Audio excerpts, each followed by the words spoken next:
Good afternoon, everyone. My name is Jadyn. God bless you. A skeleton in the closet. Achilles heel. We use these turns of phrases every day. But have you ever stopped to think about where they come from? How about the phrase, don't drink the Kool-Aid? How many of you are familiar with how many of you are familiar with that turn of phrase? And do you know where it originates? A couple. According to my survey, only 12% of the class was even born when it happened.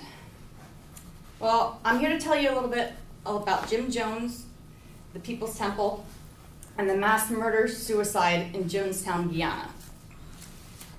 Now, I know this may seem like a macabre subject, but it's one that intrigues me. I was first introduced to the subject many years ago via a documentary, and since then I've been fascinated with the subject. I've seen many documentaries on this subject and read the book Road to Jonestown. And now that I've spent dozens of hours researching the events, I would like to share with you the information I've learned about that fateful day on November 18th, 1978. Jim Jones was born May 13th, 1931 in Crete, Indiana. As a young child, he was deemed an outcast.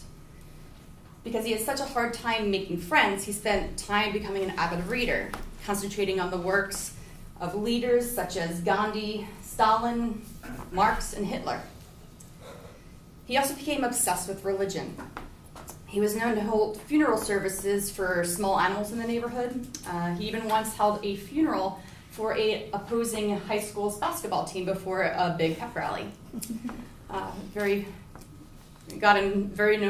known in his neighborhood as a great orator. According to PBS.org, he identified with the underdog, fighting off kids who bullied other children, rescuing stray pets, and taking home beggars. He explored every church in town, Quaker, Nazarene, Methodist, Apostolic, and the Church of Christ, throwing himself into their particular rituals before becoming disillusioned and moving on to the next. The year after high school, he met and married his wife, Marceline Brown, and enrolled in Butler University. At that time, Jones began attending meetings of the Communist Party and became captivated with their messaging. According to biography.com, after years of struggling to find his way, Jones announced that he was entering the ministry in 1952. He got a job as a student pastor at the Somerset Methodist Church in a poor, predominantly white neighborhood in Indianapolis. By the following year, Jones was making a reputation for himself in the state as a healer and evangelist. He soon came to be at odds with the church leaders. He preached inclusion and integration in a time when segregation was the social norm. He eventually branched out in 1955 and started his own church, the Wings of Deliverance, which eventually became the People's Temple. Now that I've told you a little bit about the man, let me tell you about his mission and the People's Temple. He started his church off intending it to be an all-inclusive and be open to people of all colors, social stature, and sexual orientation. He went so far as to bring those beliefs into the makeup of his own family. According to PBS.com, he and Marceline adopted a part Native American child named Agnes, 3 Korean children, Stephanie, Lou, and Suzanne. And in 1961, they were the first white couple in Indianapolis to adopt a black child, a boy they named James Warren Jones Jr.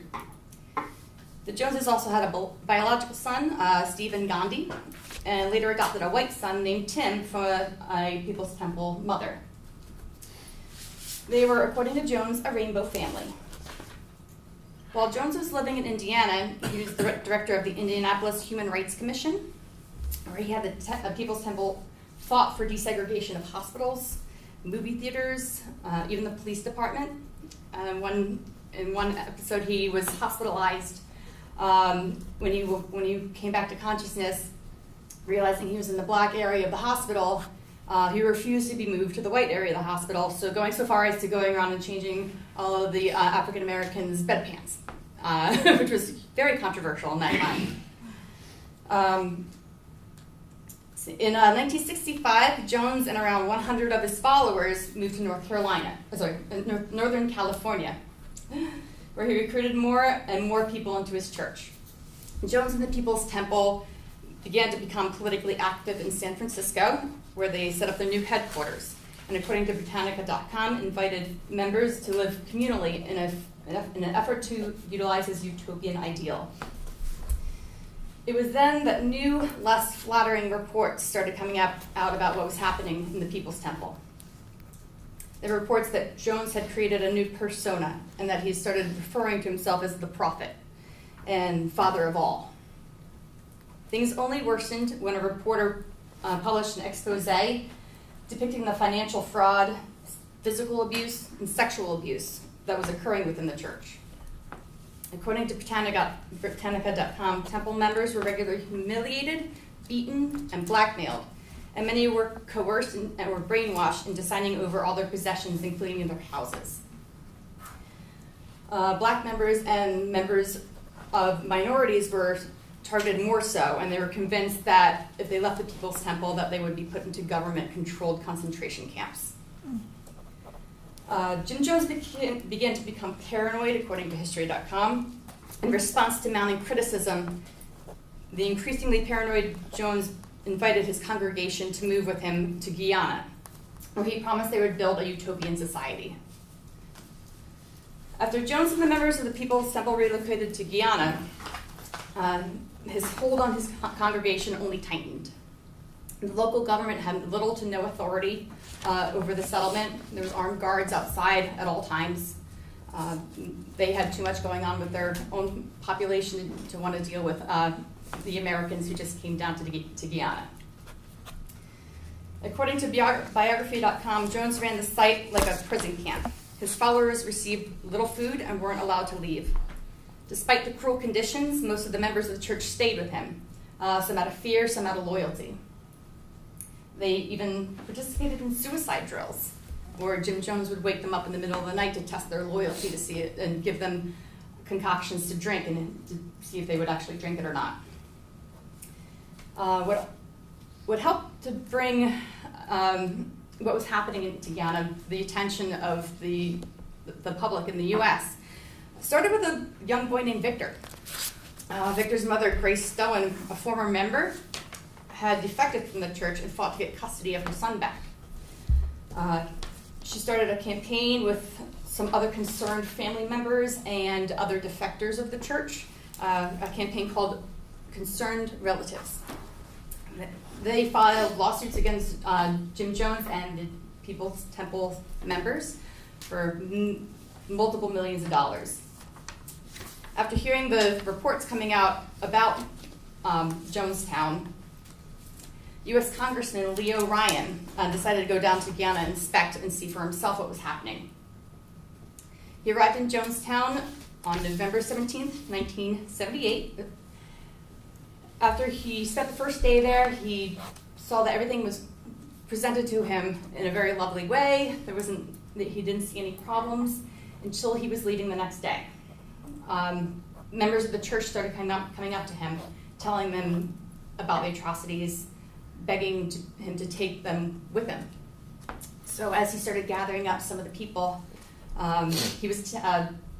Congressman Ryan was attacked with a knife. He avoided injury and escaped, only to be met at the airfield that he was leaving from by an armed militia from the temple. They opened fire upon him and the defectors from the church, as well as the press that he brought with them.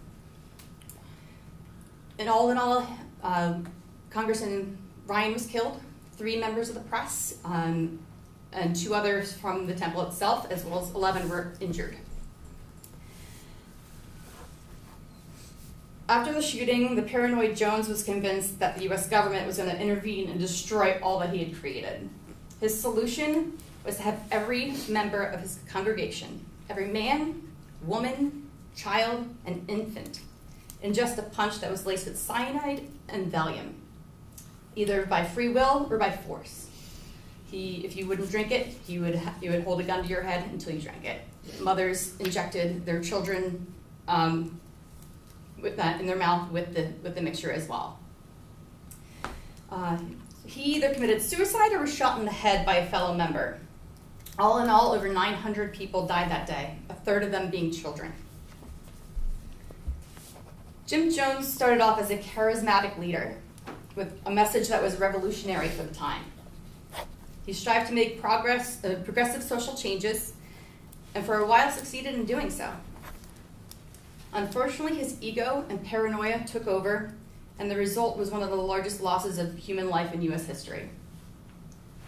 Many people lost their lives that day because they blindly listened to the orders of a man who had started to decline in mental health. According to my survey, only 25% of you have ever heard of Jim Jones, but the warning for following orders without question lives on. Don't drink the Kool-Aid.